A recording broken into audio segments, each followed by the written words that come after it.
just because you disagree with it or dislike it. That is not how it actually works, okay? Google does not care if a review is annoying to you. They only care if it is violating a policy. It is literally black and white for them when it comes to policy. That's the entire game. If your removal request does not point to a specific policy violation, it will fail 100% of the time. So before you do anything else, you need to know which reviews are actually removable, okay? There are four categories that Google reviews and will actually act on. Okay, so number one, fake or spam reviews. This includes someone who was never a customer, someone with no real connection to your business, or reviews that contain phone numbers, links, or promotional content. Google actually treats spam very seriously and they will remove it when it is properly reported within the right framing. Number two, conflict of interest. This covers former agent employees, current employees, competitors, and business partners. This often violates Google's policies and are some of the most commonly removable reviews when you have the right documentation. All right, number three, harassment, hate speech, or explicit content, threats, discrimination language, explicit or sexual content that are clear cut that's just a policy violation and are strong candidates for removal. Now, number four is off-topic content. If the review is clearly not about an actual experience with your business, the wrong person, completely unrelated, that qualifies too. All right, if your review does not fit into one of those four categories, I'm going to save you some time here right now. A removal request will most definitely not work. You are better off responding professionally and going after newer 5-star reviews to shift the overall score. And we cover that in separate videos in terms of how to get more reviews. All right. All right. Before you actually touch the Google removal tool, let me just explain one thing, because this question actually gets asked a ton. Let's say your duty and representation was to the seller. The buyer was represented by their own agent, and you had no client relationship, as in a contract representation, right, with buyer. And so you provided them none of your actual services, and they were not a party that you represented in the transaction. That squarely fits into the fake review category. All right. So the evidence that you would want to put together for that removal request is the listing agreement showing that you represented the seller only. Maybe the purchase contract showing that the buyer had their own agent of record.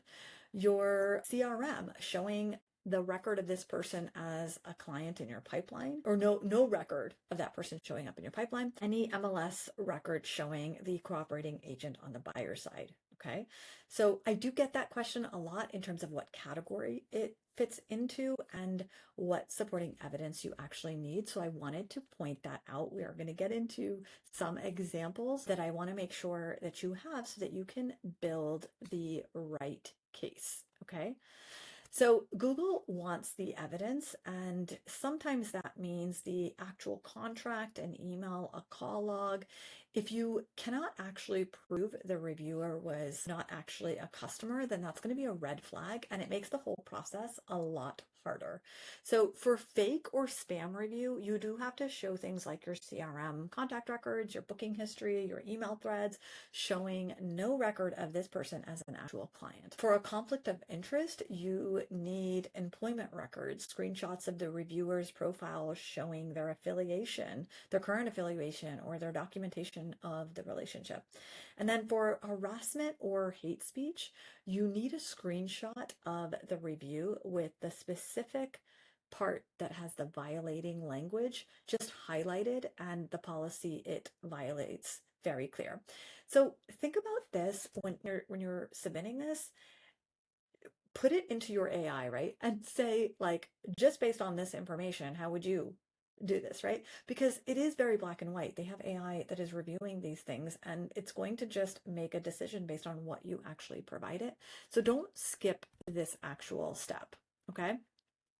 All right. So agents who go straight to flagging without the evidence are the ones who will get denied and feel like the system is broken, and they get frustrated because they just don't understand why.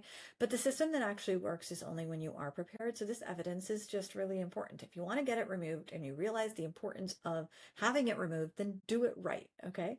So here's the actual process, step by step, straight from Google's official profile support documentation.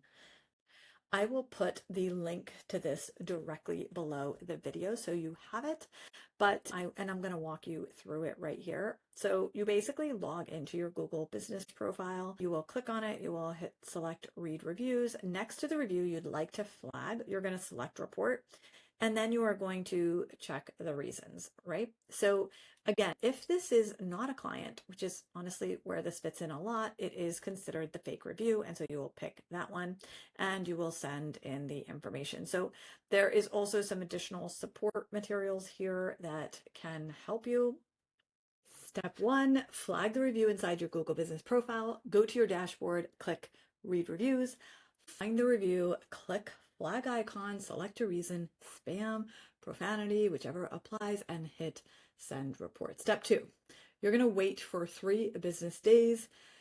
Typically, they are very good about this. If not, it will be sooner. Then you want to check your reviews again to see what has actually happened. You'll have to log back in to make sure that you can check the status of it. And you're going to see one of the 3 statuses. It's going to say decision pending, policy violation found, or review is removed. Step 3 is if Google denies it, then you want to appeal that decision. Okay, so let's talk about this process for a moment. Okay, this is a step that agents don't typically do because they think that they've already appealed, that's it, this is bogus, they're not going to do it again. All right, this is actually where the real leverage is. You want to go back inside and you want to select the option that to basically check it again and click the appeal eligible reviews at the bottom of the screen. When you select the review, you fill out the appeal form and provide the factual explanation of exactly which policy was violated. You want to reference it by name, be very specific, describe your evidence, right? Stay direct, unemotional, and then submit it again. After you submit it, you will want to receive this case ID. You're going to get this case ID number. You want to write it down immediately, take a screenshot, do what you need to do to save it. Don't actually close the tab until you have done this because you are going to need it.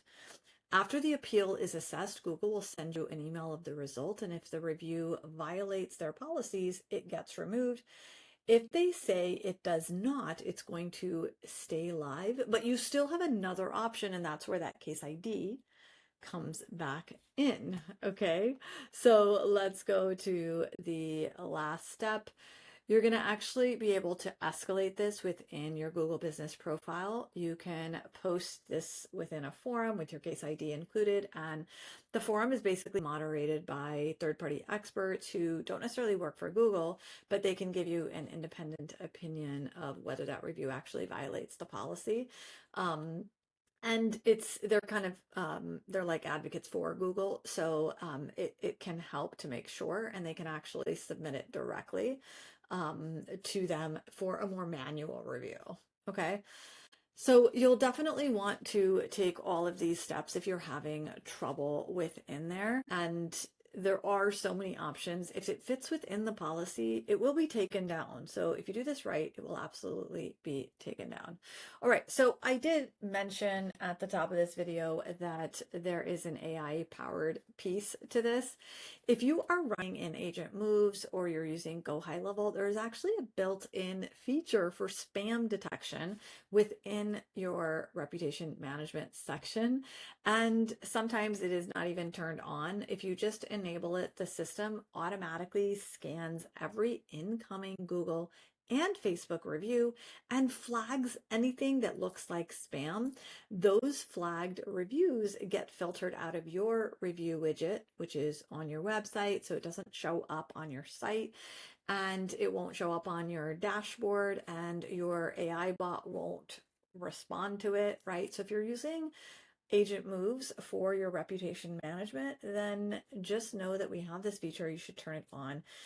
If you're having trouble doing this, just ask us within the Keller Williams High Impact Marketing community. If you are a member, if you're not, join. Hope to see you there.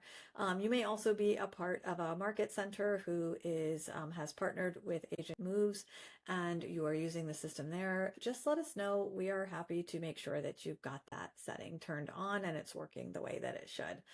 I hope this was helpful and I'll see you in the next one. Bye.